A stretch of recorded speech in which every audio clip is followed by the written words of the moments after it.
The morning light came through the cracks in the shutters the same way it always did, pale and thin, as if the sun itself was reluctant to enter this house. I'd been awake for an hour already, sitting at the edge of the bed with my hands resting on my knees, listening to the quiet. The farm outside was waking up, horses shifting in the stable, the wind moving through the dry grass, but inside, the silence felt heavier than it should. My son was still asleep in the next room. Or at least, he was quiet. These days, I could never be sure if he was truly resting or simply lying there with his eyes open, waiting for something that would never come back. It had been a year since his mother died. 1 year of watching a 7-year-old boy slowly pull away from the world. 1 year of standing at the gate with him in the evenings, both of us pretending we were just checking the road when we were really hoping for a miracle that would never arrive. I was not good at this part. I could mend fences, break ice on the water troughs, and calculate how much feed we would need through the winter, but I did not know how to reach inside a child and pull the sadness out. Every night, I sat beside his bed after the nightmares came, and every night I felt the same uselessness settle over me like cold ash. That morning, I needed to go into Ravenford. Salt was running low, the lamp oil was nearly gone, and the south fence needed new nails before the next storm. I told myself it was just another errand. I told myself I would be back before dark. I did not tell myself that leaving the farm even for a few hours always left a tight knot in my chest, as if the house might disappear while I was gone. The road into town was the same as always, rutted, lined with bare trees, the wind carrying the smell of cold earth. I drove the ox cart slowly, letting the animals set the pace. When I reached the coaching station at the edge of Ravenford, I slowed even more. The last carriage of the day had just arrived, and a few travelers were stepping down into the mud. Most of them moved quickly, shoulders hunched against the wind, heading toward the warmth of the inn or the shops. One figure did not move. She stood beside the carriage with a single wooden chest at her feet, her travel cloak dusty from the road. Tall, even for an orc. Straight-backed, but there was something in the way she held herself that spoke of exhaustion, held tightly in check. Her skin was the deep green of forest shade, and her black hair was braided simply, a few strands loose around her face. She looked from one end of the station yard to the other, searching. No one came forward to meet her. I should have kept driving. It was none of my business, but something in the way she stood there, alone, among strangers, made me pull the cart to the side and climb down. The owner of the small goods shop near the station, Alma Graythorn, was already speaking with her. I caught the tail end of the conversation as I approached. "Left 3 days ago," Alma was saying, her voice low but not unkind. "Said he had urgent business in the capital. Didn't leave any message for you?" The orc woman did not answer immediately. Her hands, large and calloused, tightened on the strap of her small chest until the knuckles paled. Alma continued, gentler now. "I'm sorry, dear. You're not the first he's done this to. He writes to women who have little, promises marriage, then disappears when they arrive. I've seen it twice before." Still the woman said nothing. Her yellow eyes stayed fixed on some point beyond Alma's shoulder. Then, very quietly, she asked, "Is there work here?" The question seemed to catch Alma off guard. She blinked. "Work? Yes, any kind. I can cook, I can clean, I can tend animals or fields. I do not need much." Before Alma could answer, a small shape broke away from my side and ran across the yard. "Nolan!" My shout came too late. My son had already reached the orc woman and thrown his arms around her waist, burying his face in her cloak. His small body shook with sobs that came from somewhere deeper than a child should have to reach. "Mama! Mama, you came back!" The entire station yard went still. Travelers stopped. A stable hand froze with a bucket in his hands. Even the wind seemed to pause. I crossed the distance in a few long strides and put my hand on Nolan's shoulder. "Nolan, let go. She is not—" He only clung tighter, his voice muffled against the fabric. "She is. She smells like soap and bread, just like Mama. She came back." The orc woman had gone completely rigid. Her arms hovered in the air as if she did not know what to do with them.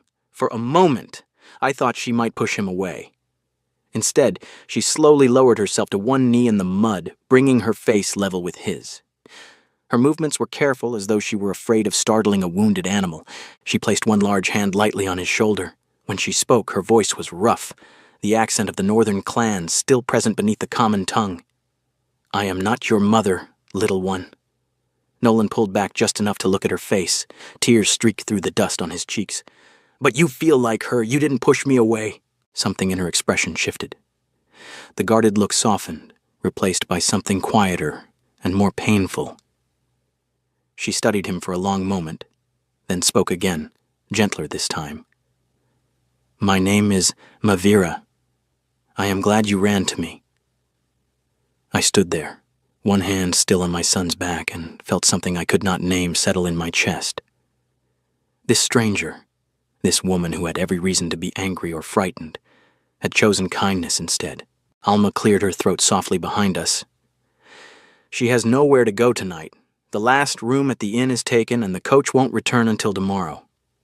I looked at the small wooden chest at Mavira's feet. I looked at my son, who had not let go of her cloak. I looked at the woman herself, still kneeling in the cold mud, waiting. "Our farm needs someone," I said before I could talk myself out of it. "Cooking, cleaning, helping with the boy. There is a room, food, wages. It is not charity, it is work." Mavira's yellow eyes lifted to mine. There was caution there, and weariness, but also a careful assessment. She had been lied to before. She would not accept another promise lightly. "You do not know me," she said. "I know you were left here with nothing, and still asked for work before you asked for pity.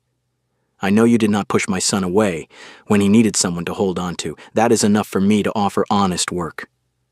She was quiet for so long I thought she would refuse. Nolan's small fingers were still twisted in her cloak.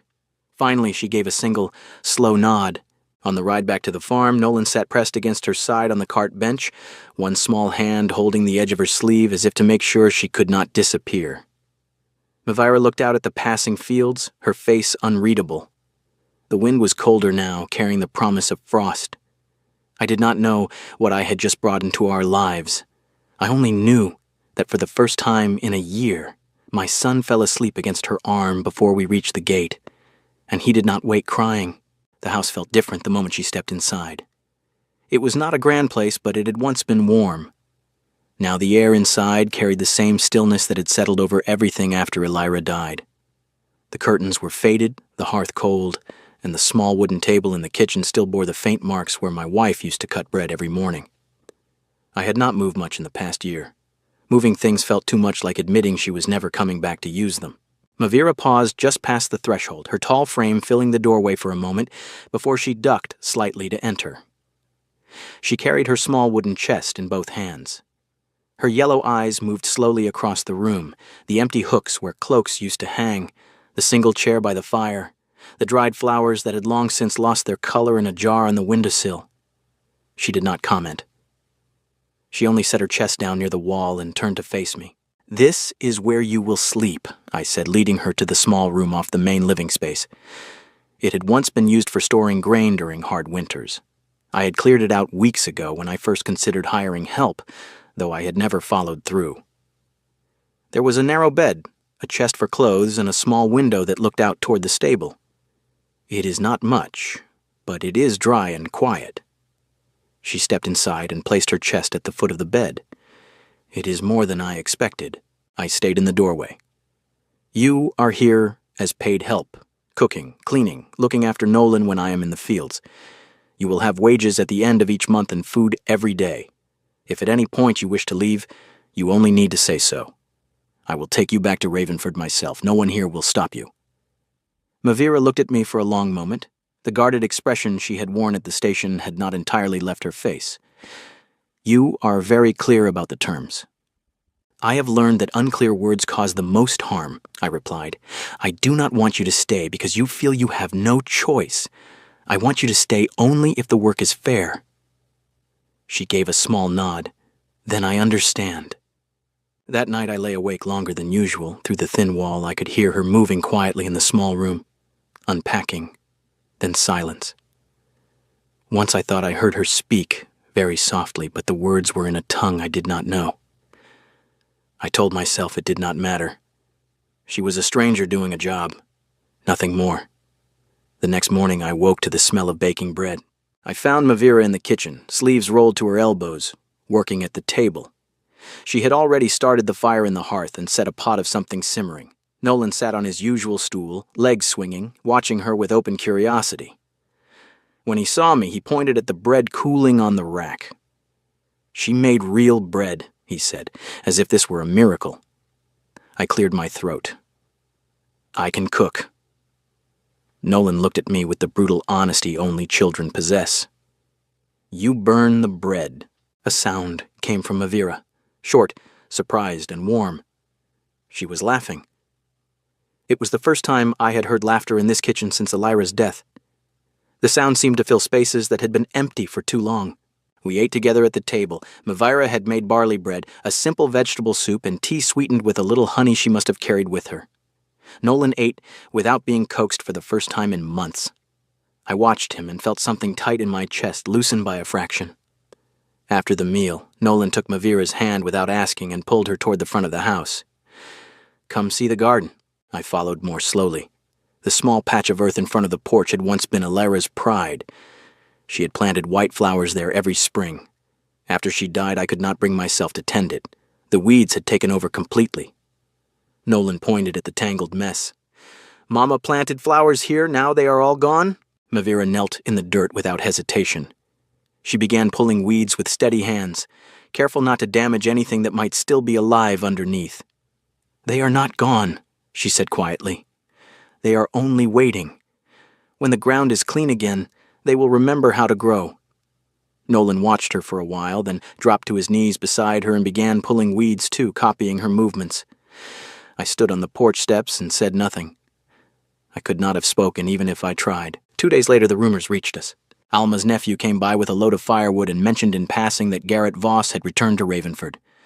He was telling anyone who would listen that the orc woman he had sent for had run off with another man, that she had accepted his proposal and then stolen from him before disappearing.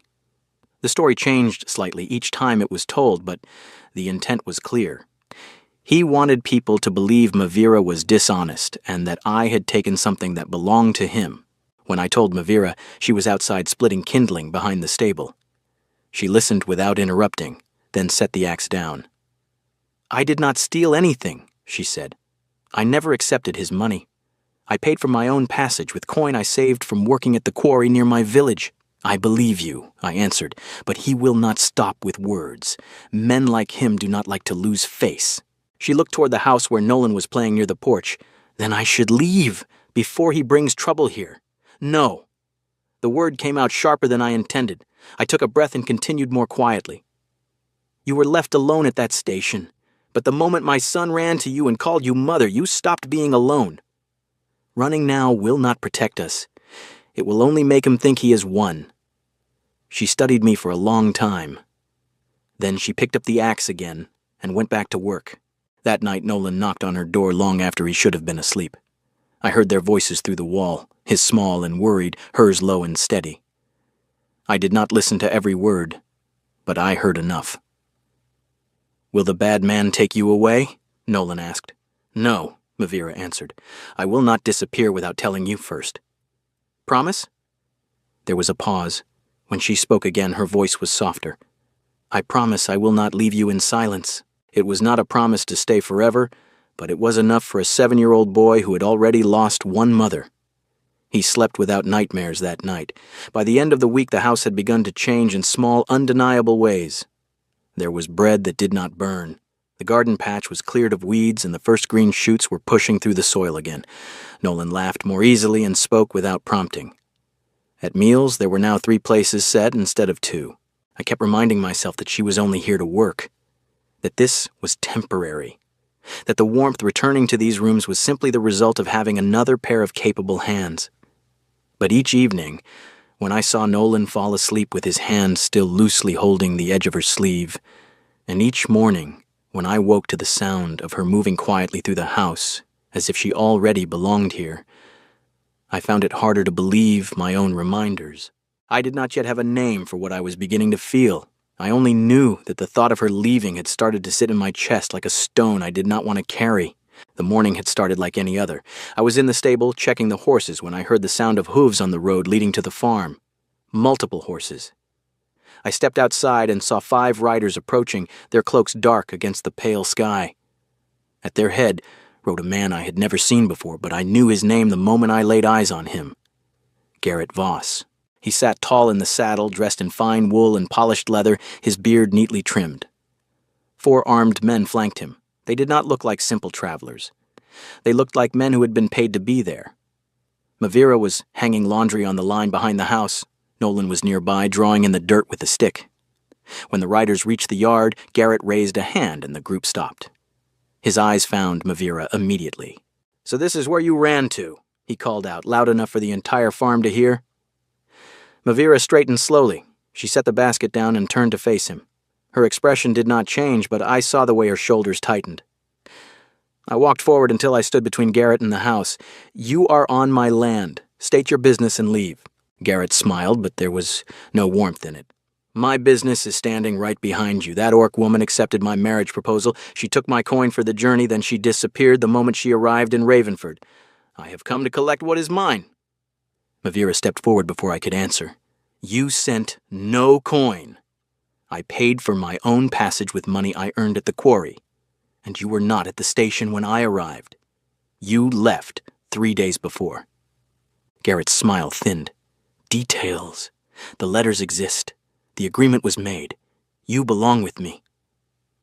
"I belong to no one," Mavira said. Her voice was steady, but I could hear the edge beneath it. "You did not come for me. You came because your pride was wounded when another man offered me shelter." One of Garrett's men shifted in his saddle. Garrett raised a hand again, silencing him. He looked at me now. "You are Rowan Ashford, the widower with the quiet boy. People in town say you took her in quickly. Some wonder what a man like you wants with an orc woman who was promised to another." I felt heat rise in my chest, but I kept my voice level. "What I want is none of your concern. She is here as paid help, nothing more." Garrett laughed once, short and sharp. "Paid help? How convenient." He reached into his coat and pulled out a folded piece of paper. "This is the letter she received. Her acceptance is written on the back in her own hand. She came here as my bride. By law and by honor, she is still mine until I release her." Mavira did not move. "I never wrote on that letter. I only replied once, saying I would come. You never answered. You never sent the money you promised for the road. When I reached Ravenford, you were gone." Garrett's eyes narrowed. "Careful, woman. You are already in enough trouble. Do not add lies on top of theft." Nolan had come closer without any of us noticing. He stood half hidden behind Mavira's leg, one small hand gripping the edge of her skirt. His voice came out small but clear. "She is not yours. She lives here now." Garrett looked down at the boy as if noticing him for the first time. "Children should not speak of things they do not understand." Nolan's grip tightened on Mavira's skirt. "She is not a thing, and she is not leaving." For the first time, Garrett's confident expression cracked. He looked back at me. "You are making a mistake, Ashford. I can take this to the Lord's court. I have witnesses. I have the letters. If you force me to do that, she will lose, and you will look like a man who stole another man's bride." Mavira spoke before I could. "Then take it to court. I will stand there and tell the truth. I was left alone at the station with nothing. This man offered me honest work when no one else would. That is all." Garrett studied her for a long moment. Then he folded the letter and tucked it away. "Very well. We will see what the court says about a penniless orc woman who breaks her word and hides behind a farmer." He turned his horse. "I will send word when the hearing is set. Do not think of running. It will only make things worse for everyone." The riders turned and left. The sound of hooves faded down the road. Mavira stood very still for several seconds after they were gone. Then she turned and walked toward the house without a word. I followed her inside. She went straight to the small room and began packing her few belongings into the wooden chest. "What are you doing?" I asked. "I am leaving," she said. Her voice was quiet but firm. "If I go, he has no reason to trouble you or Nolan. He only wants to win. If I disappear, the game ends." I stepped into the doorway. "You think he will simply let you walk away? Men like him do not stop when they lose face. He will hunt you, and he will use the court to make sure everyone believes you are a thief and a liar." She kept folding the few pieces of clothing she owned. "Then I will go farther, somewhere he cannot reach. And what about Nolan?" Her hands paused. She did not look at me. "He has already lost one mother," I said. "If you leave like this without a word, you will break what little trust he has left in the world. Is that what you want?" Mavira closed the chest but did not lift it. She stood with her back to me, shoulders rigid. "I do not want to bring harm to this house," she said. "You have already done more for me than anyone had the right to ask." Before I could answer, Nolan appeared in the doorway behind me. He was holding a piece of paper in both hands. He had drawn on it with charcoal from the hearth. 3 figures stood together in front of a simple house. One was clearly me. One was small, with messy hair. The third was tall, with dark hair and pointed ears. He held it out to Mavira. "This is us," he said. "You, me, and Father. This is our house." Mavira looked at the drawing for a long time. Her hands, which had been steady while packing, began to tremble. She slowly took the paper from him. Nolan stepped closer and wrapped his arms around her waist the same way he had at the station. "Please don't go," he whispered. "I don't want you to go, Ju." Mavira's breath caught. She lowered herself to one knee and pulled Nolan into her arms. For the first time since I had met her, I saw tears on her face. They fell silently, tracing lines down her green skin. She held my son tightly, her large hands gentle on his back. "I am not leaving," she said, her voice rough. "Not like this." Nolan buried his face in her shoulder. "Promise?" Mavira looked up at me over his head. Her yellow eyes were wet, but there was something new in them, something steady and fierce. "I promise," she said. She stood, still holding Nolan's hand, and carried the wooden chest back into the small room. She set it down beside the bed instead of taking it with her. That evening, after Nolan had fallen asleep, Mavira and I sat on the porch steps. The air was cold, but neither of us moved to go inside. "He will not stop," she said quietly. "No," I agreed. "He will not." She was quiet for a while, then she spoke again. "I have spent my whole life being told where I belong and what I am worth. At the quarry, in my village, on that carriage. Even here at first, I waited for you to decide I was too much trouble." She turned to look at me. "But your son decided something else. He decided I was worth staying for. I will not run from that." I nodded. Then we faced the court together. She gave a small, tired smile. Together. We sat in silence as the last light left the sky. Somewhere inside the house, my son slept without nightmares for the second night in a row. Outside, the wind moved through the fields, carrying the scent of turned earth and the faint, clean smell of new growth in the garden Mavira had begun to tend. I did not know what the court would bring. I only knew that for the first time in a long while, I was not facing the future alone. The days leading up to the hearing passed in a blur of quiet preparation. Alma Graythorne came to the farm twice, bringing with her a small stack of papers and a determined look in her eyes. She had spoken to the station master and to 2 other women Garrett had once written to. Neither of those women had come to Ravenford, but both had kept the letters. One of them had even written back to Garrett asking why he had stopped replying. Alma brought copies of those exchanges, along with the station master's signed statement that Garrett had indeed left town 3 days before Mavira's coach arrived. Mavira kept her own small bundle of papers, letters from her mother back in the northern hills, and a worn receipt from the quarry where she had worked for nearly a year. The receipt showed she had been paid in full the week before she left. There was no record of any money sent by Garrett.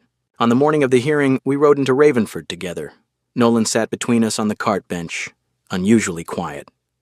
Mavira wore the same travel cloak she had arrived in, but she had brushed it clean and braided her hair neatly. She sat very straight, her hands folded in her lap. I could feel the tension in her shoulders even without touching her. The council hall was already crowded when we arrived. Word had spread. People filled the benches and stood along the walls. Garrett was already there, seated at a table with a thin man in a dark coat who I assumed was the lawyer he had hired.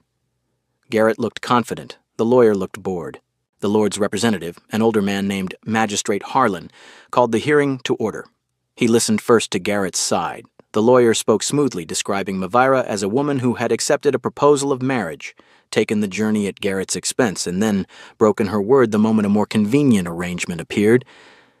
He mentioned my name only once, calling me the farmer who offered shelter to a woman already promised to another. Mavira did not flinch. When it was her turn to speak, she stood and walked to the center of the room without being asked. Her voice was clear and steady. "I came to Ravenford because a man wrote to me and said he wanted a wife," she said. "He described a home and a life. He said he would meet me at the station. When I arrived, he was not there. I waited. I asked. I was told he had left 3 days earlier. I had no coin left for another journey. I had nowhere to sleep. A child ran to me and called me mother. A man offered me honest work. That is what happened." Garrett's lawyer tried to interrupt. Magistrate Harlan raised a hand and let Mavira continue. "I never received coin from Garrett Voss. I paid for my own passage with money I earned cutting stone. I never wrote acceptance on any letter. I only sent one reply saying I would come. He never answered that reply. He never sent the money he promised for the road. When I reached the station, he was gone. I did not run from him. He was not there to run from." She looked directly at Garrett then. "I am not a thing to be collected. I am not a debt to be claimed. I was left alone, with nothing. That is the truth." A low murmur ran through the room. Garrett shifted in his seat, his face darkening. Alma was called next.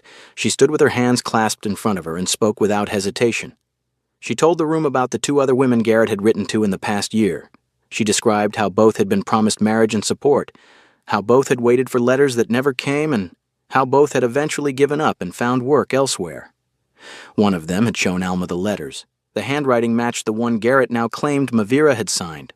When the station master was brought forward, he confirmed the dates. Garrett had purchased a seat on the morning coach to the capital 3 days before Mavira's arrival. He had not left any message at the station for an expected passenger. Garrett's lawyer tried to dismiss the evidence as coincidence and rumor. He said Mavira had no proof she had not accepted money in secret. He said the other women were irrelevant. Then Nolan stood up. He had been sitting quietly on the bench beside me the entire time. I had not noticed him move until he was already on his feet in the middle of the aisle. The room went very still. A child speaking in a formal hearing was not something anyone had expected. Nolan looked at Magistrate Harlan and spoke in his small, clear voice. "Ko Mavira did not run from anyone. I am the one who ran to her. I called her mother because she felt like someone who would stay. She stayed when I had bad dreams. She fixed the garden my real mother planted. She makes bread that does not burn. She is not a thing that belongs to that man. She is the person who came when no one else did." He turned and looked at Mavira. "If she wants to be my mother, she can be. She already acts like one." A few people in the back of the room chuckled softly, but the sound was gentle, not mocking. Nolan remained standing, his small hands clenched at his sides, waiting. Magistrate Harlan studied the boy for a long moment, then looked at Garrett. "Do you have any evidence that this woman accepted payment from you for the journey or that she signed any contract of marriage?" Garrett opened his mouth, then closed it. His lawyer leaned over and whispered something. Garrett shook his head once. "No written contract exists," the lawyer admitted. "Only the initial letter of proposal." Magistrate Harlan folded his hands on the table. "Then there is no legal claim. Mavira Thornvale is under no obligation to marry Garrett Voss. She is free to remain where she chooses. If Garrett Voss continues to harass her or spread false claims about her character, he will be subject to fines and possible removal from the region." He struck the table once with a small wooden gavel. "The matter is closed." Garrett stood so quickly his chair scraped loudly against the floor. He stared at Mavira with open hatred, then turned and walked out without another word.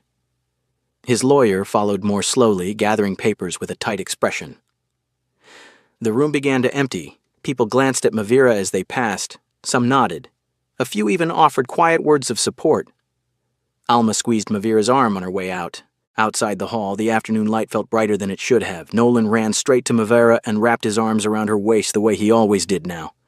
"Me Mavira," he said, loud enough for anyone nearby to hear. This time, Mavira did not correct him. She did not say she was not his mother. She simply bent down, picked him up, and held him against her shoulder. Her eyes were closed, and for a moment her face looked younger, almost peaceful. I stood a few steps away and watched them. Something inside my chest that had been tight for over a year finally eased. I had not realized how much weight I had been carrying until I saw my son being held by someone who had chosen to stay. Mavira opened her eyes and looked at me over Nolan's head. She did not smile, but there was a quiet steadiness in her gaze that had not been there when she first stepped off the coach. "We won," I said. She shook her head slightly. "We did not win against him," she answered. "We simply refused to lose ourselves." Nolan rested his head on her shoulder and closed his eyes. For the first time since Elira died, I did not feel the need to stand guard over my son's sleep. He was safe. We were all still standing, and for now, that was enough. The days after the hearing felt different, though nothing dramatic had changed on the surface. Mavira still rose before dawn to start the fire and knead the bread. She still spent her afternoons in the garden or helping me balance the ledgers. She still sat with Nolan in the evenings, teaching him letters from an old primer we had found in the attic. But the air in the house had shifted. The silence no longer felt like something we were all trying to survive. It had become something we could simply let be. Nolan no longer asked every morning whether she would still be there when he woke. He simply walked into the kitchen and took his place at the table, as if it had always been this way. The people who came to the farm, Alma, the occasional neighbor, the man who delivered feed, now greeted Mavira by name and with a certain quiet respect. No one called her the Orc Woman anymore. She had become something else in their eyes. She had become someone who stayed. One afternoon I stood on the porch and watched her with Nolan in the garden. The white flowers Elira had planted years ago were finally blooming again, small and stubborn against the late spring chill. Nolan was kneeling beside Mavira, pointing at one of the blossoms. "Mama used to say these were her favorite," he told her. "She said they looked like little stars that fell asleep in the dirt." Mavira brushed soil from her hands and studied the flower for a moment. "Then we will make sure they have enough light and water," she said, "so they can keep sleeping and waking every year." Nolan was quiet for a while. Then he asked, "Are you trying to be my new mama?" Mavira turned to look at him. She did not rush to answer. "I am trying to help the things your mother loved continue to grow," she said gently. "That is different from trying to take her place. No one can take that place, but I can help keep her garden alive, and I can help keep you safe and fed and warm. If that is enough, then I am glad to do it." Nolan nodded as if this made perfect sense. He reached out and touched one of the white petals with a fingertip. "It's enough," he said. I stood there longer than I should have, something tight and warm pressing behind my ribs. She was not trying to replace Elira. She was simply refusing to let the things Elira had left behind die with her. In that moment I understood, with a clarity that almost hurt, that I had already stopped thinking of Mavira as someone who might leave. I had started thinking of her as someone I wanted to keep. That night, after Nolan had gone to bed, I found Mavira on the porch steps. She was sitting with her hands wrapped around a mug of tea that had long since gone cold. I sat beside her without speaking for a while. The wind moved through the new leaves on the trees at the edge of the field. "You are free now," I said at last. "The court made that clear. You can go wherever you choose. You owe nothing to this place." She kept her eyes on the dark line of the horizon. "Do you want me to go?" "No." The answer came before I could dress it in careful words. "I do not want you to go." Mavira turned her head and looked at me. In the faint light from the kitchen window, her yellow eyes were steady and unreadable. I drew a slow breath. "I want you to stay. Not because Nolan needs you, though he does. Not because you have nowhere else to go, though that may still be true. I want you to stay, because somewhere between the day you stepped off that coach and tonight, I have come to love you. And I do not know how to watch you walk away without feeling as though something essential has been taken from this house again." She was silent for a long time, long enough that I began to prepare myself for her refusal. When she finally spoke, her voice was low and rough at the edges. The day I arrived at the station, I believed my life had ended. I had spent everything I owned to reach a man who was not there. I had no money to return home. I had no one waiting. I stood in that yard and thought perhaps it would be simpler to walk into the woods and never come out again. She paused. "Then your son ran to me. He called me mother. He held on as though I was the only solid thing left in the world. And you offered me work instead of pity. You gave me a room and asked nothing in return except honesty." She looked down at her hands. "I do not know if I deserve to be called anyone's mother. I do not know if I am capable of filling even a small part of what your wife left behind. But your son chose me before I believed I was worth choosing. And you have shown me more kindness than I have known in many years." Mavira turned fully toward me. There were tears in her eyes, but she was smiling, small and certain. "So I choose to stay," she said. "Not because I have nowhere else, because this is where I want to be." We were married on a clear morning 2 weeks later in the yard behind the house. There was no grand feast, only Alma and a few neighbors and the old priest from the edge of Ravenford who had known my parents. Mavira wore a simple dress of deep blue wool she had bought with her first wages. Nolan walked ahead of her carrying a small wreath of the white flowers from the garden, his face serious with the importance of the task. When the priest asked if she came of her own free will, Mavira answered clearly, her voice carrying across the yard. "I do, because this is my home." I took her hand and felt the weight of everything we had passed through settle into something quiet and permanent. The house that had felt too large and too empty for over a year now held 3 people who had chosen one another. Later, after the neighbors had gone and Nolan had fallen asleep with his head on Mavira's lap, I stood at the edge of the field and looked back at the house. The windows glowed with lamplight. I could hear the faint sound of Mavira humming as she moved through the kitchen, putting things away for the night. The story had begun with a woman left alone at a coaching station, abandoned by a man who had never intended to keep his word. She had nearly given up.